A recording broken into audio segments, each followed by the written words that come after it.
Tem uma outra pergunta aqui importante também, essa chamada síndrome, o que é essa doença imunodeficiência de George? A gente costuma chamar síndrome de George, mas é importante isso. Não é uma doença comum, é uma doença rara, mas é uma doença que de certa forma pode causar a morte precoce de uma criança, tá? É uma doença congênita, isso é importante definir o que é congênito e o que é hereditário, né? Não é uma doença que é passada de pai para filho, mas sim congênita.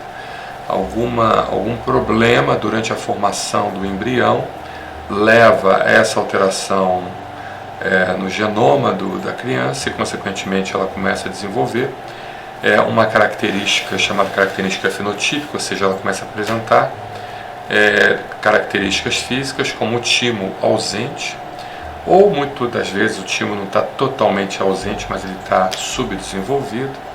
Existe uma outra característica também, as paratireoides, são aquelas glândulas que regulam a função do cálcio no organismo, elas podem justamente estar ausentes ou hipodesenvolvidas, pouco desenvolvidas, né?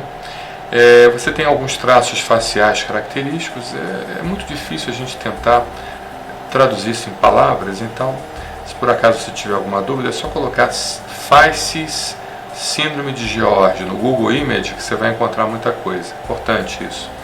E deficiência também, por causa dessa questão do timo, deficiência da produção de célula T. Então, há necessidade de um diagnóstico rápido e precoce, porque a célula T ela tem uma função muito importante no nosso organismo, né?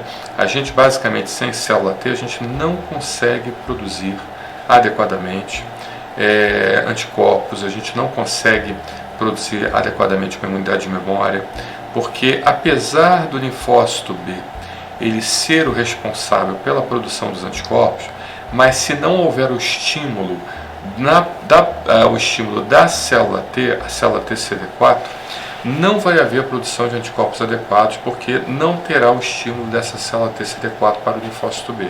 E, inclusive, também o estímulo na produção do anticorpo chamado classe IgM, que é aquele anticorpo que ele é produzido no início do processo infeccioso, e também o anticorpo da classe IgG, que é o anticorpo bloqueador, aquele anticorpo justamente que vai nos proporcionar uma proteção, que não vai haver a chamada mudança de isótipo, ou seja, a mudança da IgM para a IgG.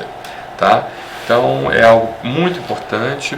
Existem alguns casos de pacientes realmente que não tem timo nenhum, que há necessidade de fazer o transplante de timo, tá? Isso já é algo preconizado e que precisa realmente de uma avaliação rápida, porque a chance de morte é grande no diagnóstico dessa síndrome, tá bom? Muito obrigado pela sua pergunta, interessante, né? Interessante, é da minha área, a gente está acostumado a ver isso. Eu, basicamente, até agora também não peguei nenhum paciente com síndrome de George, até porque minha atividade é mais ambulatorial, mas certamente um serviço de referência hospitalar já deve ter algum tipo de experiência, como o Instituto Fernandes Figueira, ali na Praia do Flamengo, né, que tem uma experiência muito boa, o pessoal da UFRJ e tal, tá bom? Obrigado pela sua pergunta.